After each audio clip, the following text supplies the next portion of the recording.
Bismillahirrahmanirrahim. Assalamualaikum warahmatullahi wabarakatuh. Kaum muslimin rahimakumullah, sakedap deui urang sadaya baris kasumpingan tamu agung sasih Ramadan anu dianti-anti ku urang saban taun.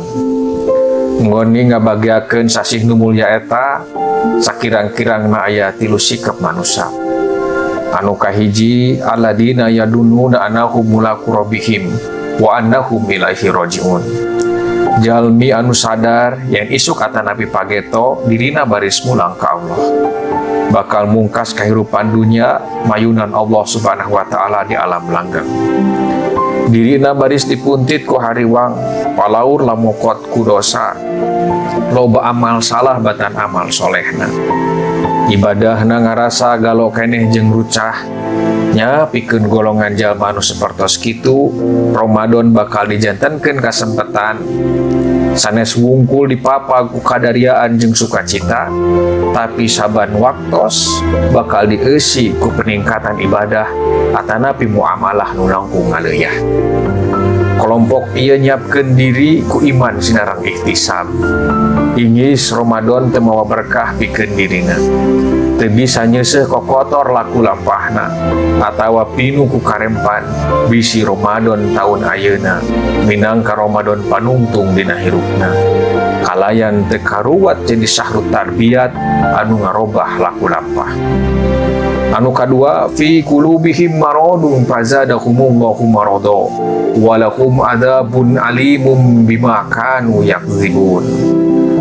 Kelompok jalma nu kadua nyaeta jalma nu ngarasa berat mayunan Ramadan lantaran teu bisa mindahkeun waktu barang tuang atawa ngalobakeun jumlah rakaat dina salat.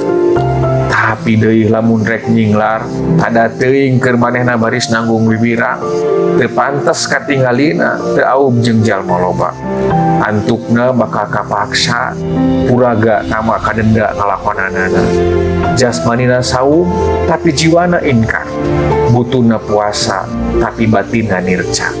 Beungeut yang hareup ati mungkir, hatena ngan perang sabil. Ramadan pikeun manehna jadi bang balu, lain jadi pangabutuh. Anu katilu, sikap manusia anu digambarkeun ku Allah subhanahu wa ta'ala, innal ladzina kafaru sawaun alaihim a'anzartahum am lam tunzirhum la yu'minun. Kelompok nu ieu pikeun manehna mah rek Ramadan atanapi lain teu pisan aya perubahan kana jiwana. Estu ingkar kana kewajiban rek ku cara terang-terangan atanapi susulumputan. Teu kagiur siga batur tampolana teu tega ngotoran kasucian bulan puasa ku cara milampah rupa-rupa kamaksiatan nu nemrak. Teu puasa kalah bangga nembongkeun leber wawanen, nambalang kana parentah ti nu maha kawasa bari teu boga rumasa usik malik ku kersana. Upama manggih lebaran maranehna buburan cat pangheulana mokojoan karamean jeung hiburan. Jalmi potongan ieu ka muslimin rahimakumullah, hatena teu asbang gerak, teu daek nampi wawadi, nyaliwang nampi nasehat.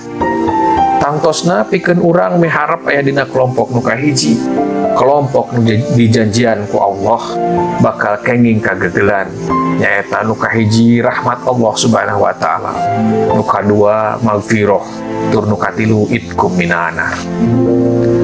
Hadirin kaum muslimin rahimakumullah, mangga urang sami-sami bagiakeun Ramadan ieu, mugia Ramadan anu ayeuna janten la'allakum tattaqun, janten hiji proses ngajantenkeun urang jadi jalmi nu takwa. Mugi karanapan ku urang sadaya bari pinuh bagja lahir batin kalayan dina tungtungna kenging sugema. Billahi taufiq wal hidayah. Wassalamualaikum warahmatullahi wabarakatuh.